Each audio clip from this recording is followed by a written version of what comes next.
আগামী ৬ এপ্রিল রবিবার রামনবমী মহোৎসব। আজ আমরা রামনবমীর মাহাত্ম্য কথা শ্রবণ করব, আর তার সাথে আপনারা অতি সহজে কিভাবে রামনবমী ব্রত পালন করতে পারবেন সেই বিষয়ে জানাবো।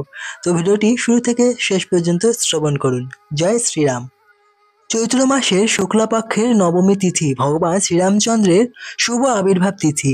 ত্রেতা যুগে যখন এই তিথিতে পুষ্যামী নক্ষত্র যুক্ত হয়েছিল, যখন সূর্য মেষ রাশিতে প্রবেশ করেছিল, সেই দিনে মধ্যাহ্নকালে ভগবান শ্রীরামচন্দ্র আবির্ভূত হয়েছিলেন দশরথ মহারাজা ও কৌশল্যা মহারানীর পুত্ররূপে। সেই কারণে এই তিথি বিশেষ মাহাত্ম্যপূর্ণ। এই তিথি যে পালন করেন সে শ্রীরামচন্দ্রের অশেষ কৃপা লাভ করেন। অগস্ত্য সংহিতা, বাল্মীকি রামায়ণ এবং শ্রী হরিভক্তি বিলাসে রামনবমী ব্রতের মাহাত্ম্য, কিভাবে রামনবমী ব্রত পালন করতে হয় সেই বিষয়ে আলোচনা করা হয়েছে। অগস্ত্য সংহিতায় বলা হয়েছে যে ব্রহ্মা, ইন্দ্র সহ সকল দেবতারা এই রামনবমী ব্রত পালন করেন। যে মানুষ এই রামনবমী তিথি পালন করেন তাকে আর মাতৃজঠরে আসতে হয় না, সে জন্মমৃত্যুর বন্ধন থেকে মুক্তি লাভ করে ভগবত ধামে ফিরে যান। তো ভগবান আবির্ভূত হন সাধুদের রক্ষা করবার জন্য আর দুষ্কৃতিকারীদের বিনাশ করবার জন্য। সেই মতো ভগবান শ্রীরামচন্দ্র আবির্ভূত হয়েছিলেন এবং নিজেকে তিনি 4 অংশে বিভক্ত করেছিলেন: রাম, ভারত, লক্ষ্মণ এবং শত্রুঘ্ন। তো এই 4 জনই হচ্ছেন বিষ্ণু তত্ত্ব। তো এই চৈত্র মাসের নবমী তিথির মধ্যাহ্নে যখন পুষ্যানী নক্ষত্র যুক্ত হয়েছিল, যখন সূর্য মেষ রাশিতে প্রবেশ করেছিল, তখন দশরথ ও কৌশল্যার পুত্ররূপে ভগবান শ্রীরামচন্দ্র আবির্ভূত হয়েছিলেন। এবং এর 2 ঘন্টা পর কইকেয়ী গর্ভ থেকে ভারত তিনি আবির্ভূত হয়েছিলেন। এবং এর 2 দিন পর সুমিত্রার গর্ভ থেকে লক্ষ্মণ এবং শত্রুঘ্ন তিনি আবির্ভূত হয়েছিলেন।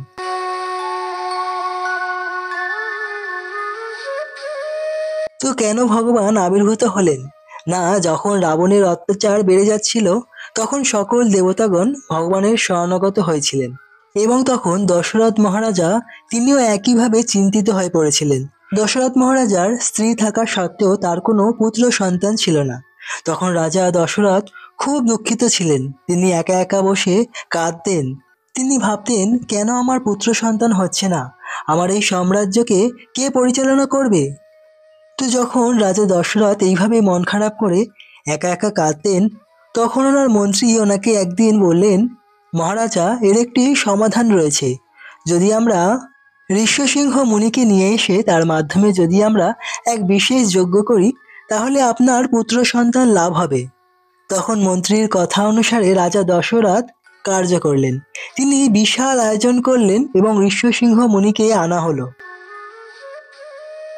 এবং সকল অযোধ্যাবাসীকে নিমন্ত্রণ করা হলো। সকল অযোধ্যাবাসীরা উপস্থিত হলেন এবং অযোধ্যার সকল ব্রাহ্মণদের দশরথ মহারাজা দান করলেন।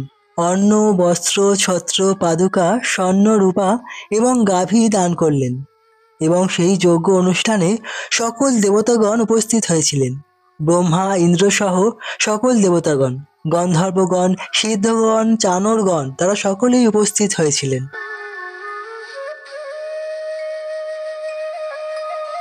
এবং সকলেই অত্যন্ত সন্তুষ্ট ছিলেন যে না, দশরথ মহারাজা পুত্র সন্তান কামনায় এই যজ্ঞ অনুষ্ঠান করেছেন।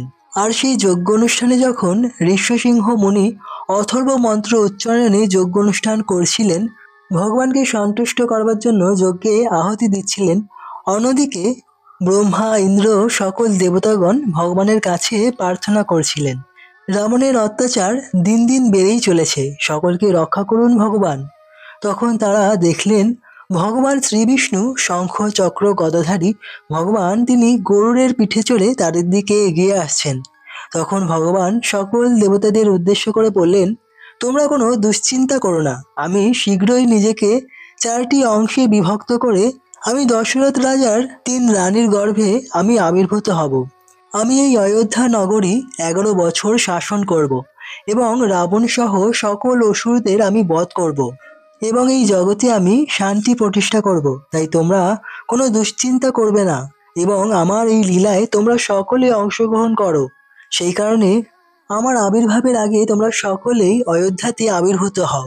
তো সেই কারণে আমরা দেখতে পাই ভগবান রামচন্দ্রের ত্রেতা লীলায় সকল দেবতারা সাহায্য করবার জন্য তারা অবতরণ করেছিলেন। ব্রহ্মাজি জাম্বুবান রূপে ভগবানের লীলায় অংশগ্রহণ করেছিলেন। ইন্দ্র বালি রূপে আবির্ভূত হয়েছিলেন। সূর্যদেব আবির্ভূত হয়েছিলেন সুগ্রীব রূপে এবং বিশ্বকর্মা তিনি নল রূপে আবির্ভূত হয়ে ভগবান যে রাম সেতু নির্মাণ করছিলেন তার সাহায্য করেছিলেন।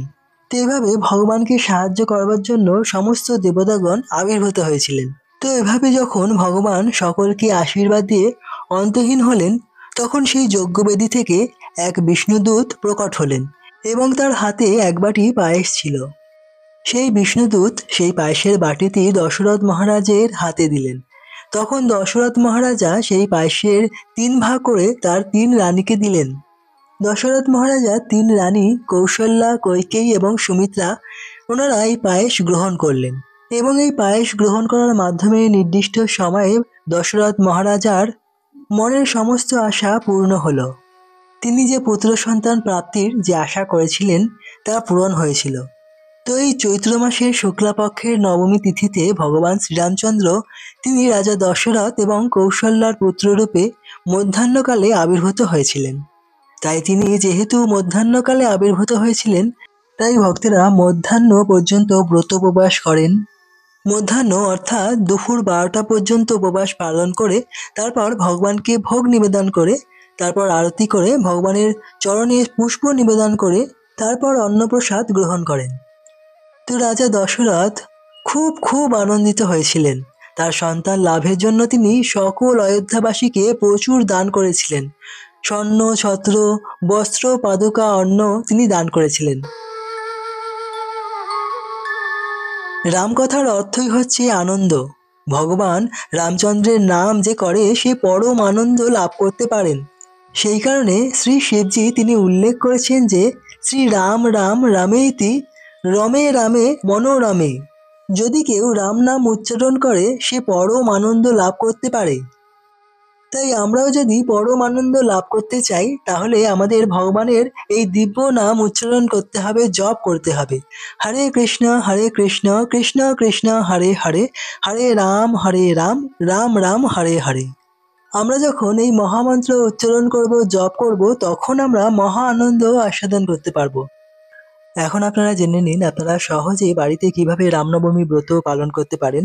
না, আপনারা যারা রামনবমী ব্রত পালন করতে চান আর রামনবমী ব্রতের আগের দিন আপনারা সম্পূর্ণ প্রকার আমিষ আহার বর্জন করবেন এবং এই দিন আপনারা সন্ধেবেলা ভগবানের চরণে পুষ্প অর্পণ করে আপনারা সংকল্প করবেন এবং ভগবান শ্রীরামচন্দ্রের কাছে আপনারা প্রার্থনা করবেন যে হে ভগবান, আগামীকাল আমি আপনার আবির্ভাব তিথি ব্রত রামনবমী ব্রত আমি পালন করতে ইচ্ছুক, আপনি আপনাকে কৃপা করবেন।